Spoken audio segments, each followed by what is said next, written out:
ഇടുക്കി മുള്ളരിങ്ങാട് കാട്ടാനാക്രമണത്തിൽ മരിച്ച അമറില്ലാഹിയുടെ വീട് ഇപ്പോൾ റോഷി അഗസ്റ്റിൻ മന്ത്രി സന്ദർശിക്കുകയാണ്. അതിന് തത്സമയമാണ് പ്രേക്ഷകർ ഇപ്പോൾ കാണുന്നത്. അദ്ദേഹം അവിടെ എത്തിയിട്ടുണ്ട്.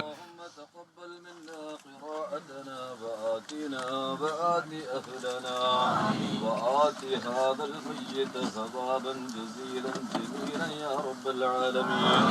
اللهم أوصل وبلغ مثل ثواب ما قرأناه من القرآن العظيم. هذه هدية واصلة ورحمة نافلة وبركة شاملة إلى حضرة سيدنا وحبيبنا ومهدينا ومرشدنا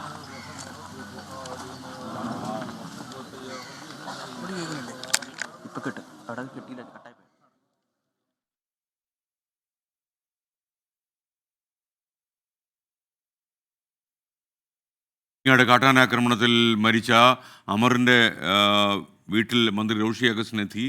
അവിടെ രാഹുൽ വിജയൻ നമുക്കൊപ്പം ചേരുകയാണ്. രാഹുൽ വിജയൻ, ഇപ്പോൾ ഈ വീട്ടിൽ പ്രാർത്ഥന നിർഭരമായ സാഹചര്യമാണെന്ന് ഞാൻ മനസ്സിലാക്കുന്നു. എന്തൊക്കെയാണ് വിവരങ്ങൾ?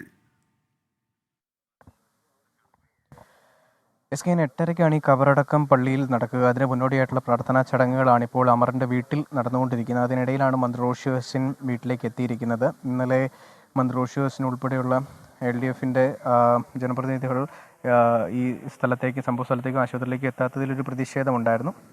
അതുകൂടി കണക്കിലെടുത്തുകൊണ്ടായിരിക്കണം മന്ത്രി റോഷി അഗസ്റ്റിൻ ഇപ്പോൾ എന്തായാലും അമറിൻ്റെ വീട്ടിലേക്ക് എത്തുകയും കുടുംബാംഗങ്ങളെ ആശ്വസിപ്പിക്കുകയും ചെയ്യുന്നു എന്നുള്ളതാണ് ഈ ദൃശ്യങ്ങളിൽ നിന്ന് പ്രേക്ഷകരിലേക്ക് കാണിക്കാനുള്ളത്.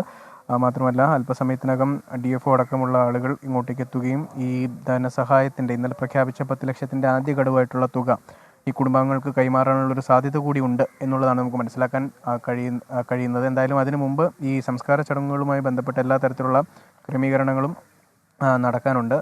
മുള്ളരിങ്ങാട് ജുമാ മസ്ജിദിലാണ് ഖബറടക്കം നടക്കുക എന്നുള്ളതാണ് മനസ്സിലായിട്ടുള്ള ബന്ധുക്കൾ പറഞ്ഞിട്ടുള്ളത്. ഇതിലേറ്റവും പ്രധാനപ്പെട്ട കാര്യം ഈ അമറിൻ്റെ പിതാവിൻ്റെ സഹോദരൻ്റെ ഒരു പ്രതികരണം നമുക്ക് ലഭിച്ചിട്ടുണ്ട്. ഈ ഒരു കുടുംബത്തിൻ്റെ അത്താണിയായിരുന്നു അമർ എന്നുള്ളതാണ് അദ്ദേഹം പറഞ്ഞത്.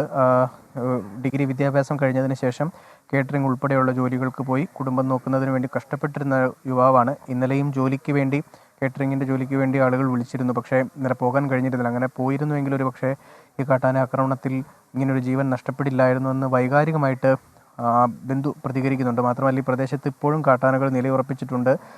ഇനിയും ഇതുപോലൊരു സാഹചര്യം, ജീവൻ നഷ്ടപ്പെടാനുള്ളൊരു സാഹചര്യം ഈ പ്രദേശത്തുണ്ട്. വനം വകുപ്പ് മനഃപൂർവ്വം ഈ ആനകളെ ജനവാസ മേഖലയിലേക്ക് ഇറക്കി വിടുന്നു എന്ന തരത്തിലുള്ള ഗുരുതര ആരോപണങ്ങൾ ഈ ബന്ധുക്കളുടെ ഭാഗത്തുനിന്ന് ഈ ഘട്ടത്തിൽ വരുന്നുണ്ട്.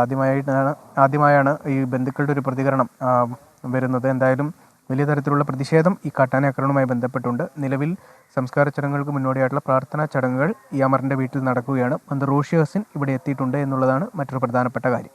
വിജയനാണ് വിവരങ്ങൾ നൽകിയത്. സങ്കടകരമായ ഒരു സാഹചര്യമാണ്. പ്രാർത്ഥനയോടെ എല്ലാവരും അവിടെ നിൽക്കുകയാണിപ്പോൾ.